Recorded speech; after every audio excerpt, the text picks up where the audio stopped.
Let's talk about it, Boulder. I told you I wasn't going nowhere. I don't know why y'all didn't believe me. I cried to you before I lied to you. I love it here. I adore it here. As you know, Prime keeps reminding y'all he loves it here. And right now we're in the middle of the transfer portal plus spring game this weekend. So Prime had a presser yesterday, dove into a couple of things. So we're going to jump on that. Paul Finebaum had some comments about the spring game around Coach Prime a couple weeks back that's really relevant to today based upon what Prime was saying in his press conference. And we'll wrap things up and talk about transfer portal entries and the starting center going, which shocked the mess out of your boys. So let's dive into that here on the Prime Time for College Football. First and foremost, Coach Prime had that press conference. And so we want to talk about some of the stuff that Prime kind of dove into, mainly around the portal and the spring game. And so first and foremost, let's dive into this here. So Prime kind of talked about leading up to the spring games, pretty excited. And the one thing he talked about here was that you really can't figure out your team when it comes to the spring game when you don't have, when you're playing against yourself. And this is kind of the quote he said. He said, "We are straight. I don't know how you assess spring. You are practicing against yourself. So if you are doing good, what does that say? If you're doing bad, what does that say? You can't really assess that. That's why I wanted a spring game against somebody where you could kind of assess talent. You can assess coaching, you can assess growth, adversity. You can assess a whole lot of things. So it's tough to assess what you want to see. I know what I like to see. I don't see that every day. But I saw it today. We had a great practice, I feel." And so, Prime talking about that spring game here on Saturday, which should be a good time. I expect the Buffs to really show everybody something and show us what it's going to be made of this coming season. But Paul Finebaum had spoke on that exact same thing back on his show a couple weeks ago. And this is what Finebaum said. I thought this was interesting. "Why would the NCAA ever allow something that would be fun, enjoyable, and good for the sport?" Finebaum sarcastically asked, because Finebaum has been hating the NCAA and been all up on them for a while. "I would suggest to Syracuse and Colorado to do it anyway. Screw the NCAA." Finebaum previously said, "What are they going to do? The second they come after you, just file a lawsuit against them." Not gonna lie, I like that Paul Finebaum said that. Why? Because it 100% makes sense. Colorado should have just went ahead and did it with Syracuse and dared the NCAA to do something.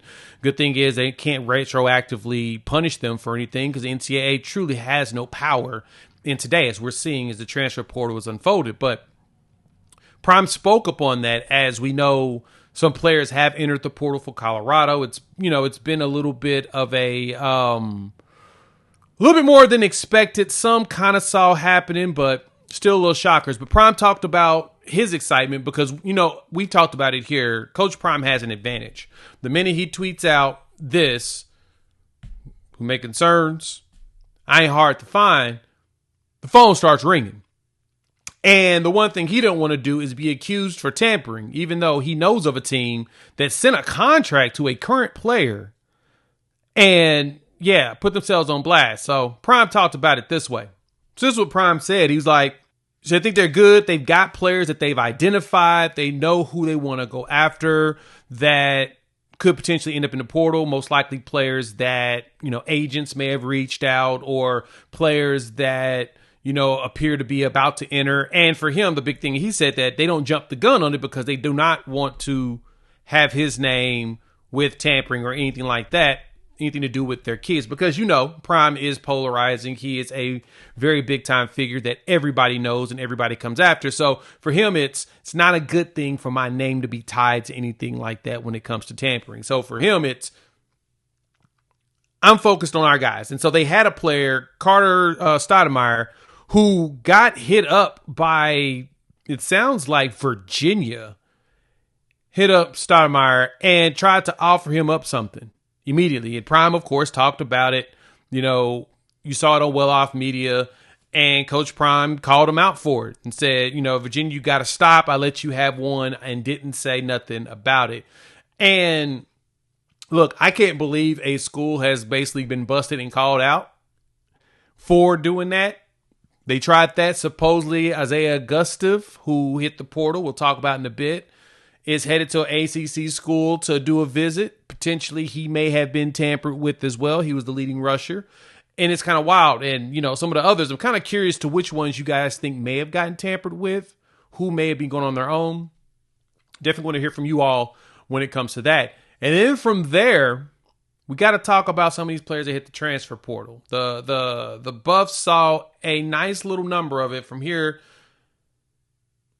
Taji McCoy, Adrian Wilson, who I thought was going to be really good, but he did a lot of flip-flopping when it came to his commitment in college. I mean, I think he had like Oregon and Arizona State or whatnot at one point. And then tight end Sam Hart, Savion Riley, Isaiah Augustov, which I think Augustov, that I saw a report today that he is going to go visit a school in the ACC, which kind of makes me feel like, somebody might have been doing a little bit of for real tampering or whatnot. But the Cash Cleveland one is the one that shocked the heck out of me. Freshman All-American on 3. He was the starting center for the Buffs, and he was expected to be the starting center again. And all of a sudden, he hit the portal. Now, I don't know what could have possibly happened there. I've seen some folks believe that he's probably headed to Mississippi State with Coach Phil Loadholt, who, trusted him and got him in that spot. But it's kind of wild to see that he has also hit the transfer portal. I don't think this is going to be a just awful thing for Colorado because Prime has shown us he can pull some good players. Taji McCoy gone back to Oklahoma. He's an Oklahoma City kid, so he's going to Oklahoma State. You can see some players getting homesick, but Prime and them have done a good job of pulling in players that's needed and rebuilding this roster. Prime also talked about the quarterback battles and stuff, and we'll talk about that after the spring games. I'm really intrigued to see what happens, but the transfer portal, man, it's been quieter for Colorado than I actually expected. I expected a few more players to really come in. 19 incoming transfers with 25 players gone out. Now, Prime and them could probably be focusing on getting down to under that, what is the number, 105 you have to have once this house settlement hits. So they could be just, shedding players and then bringing in only the necessities or whatnot. But are there any positions you guys think they need to go for? Want to hear from you all. Hop in the comments. All right, we will we'll cover the spring game. Definitely be watching it here from the crib. We'll take a gander at it. And once everything is complete, we'll kind of assess what's going on. Maybe even go live afterwards. I don't know. We'll see what's going on with the day. But thank y'all for pulling up. Hit the like button. New to the channel, subscribe. We'll break down the depth chart and stuff after the spring portal close so we know who and what and where and how. And, we'll see what's going down. We'll talk soon.